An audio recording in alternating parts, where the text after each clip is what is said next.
अस्सलाम वालेकुम मेरी यूट्यूब फैमिली। आज हम बना रहे हैं चिकन मैकरोनी। घी को या ऑयल को हम गर्म करेंगे, इसमें चॉप किया हुआ लहसुन शामिल करेंगे, प्याज शामिल को जब करके ब्राउन करेंगे तो इसके बाद हमने इसमें टमाटर ऐड करने हैं। सॉफ्ट होने के बाद हमने इसमें चिकन को ऐड कर देना है और चिकन जब हमारा वाइट शेप में आ जाए तब हमने इसमें कुछ स्पाइसेस शामिल करेंगे, जिसमें है हमारे पास chilli sauce, soya sauce, vinegar और साथ में है इमली का पल्प। और इसके बाद हमने इसमें सब्ज़ मिर्च ऐड करेंगे कुटी हुई, और साथ में काली मिर्च ऐड करके नमक शामिल करेंगे और इसको हमने पकाना है यहाँ तक कि घी अच्छा सा ऊपर आ जाए। इसके बाद मैकरोनी को बॉईल करके हमने इसके अंदर ऐड कर देना है और इसको दम लगाएंगे 5 मिनट के लिए। हमारी बहुत ही ज़बरदस्त और बहुत ही शानदार सी चिकन मैकरोनी बनकर रेडी हो जाएगी।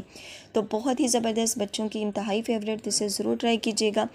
मुकम्मल वीडियो के लिए चैनल का विज़िट ज़रूर कीजिएगा। वीडियो अच्छी लगे तो वीडियो को लाइक कर दीजिएगा। इंशाल्लाह मिलेंगे तब तक नई रेसिपी के साथ। तब तक के लिए अल्लाह हाफ़िज़।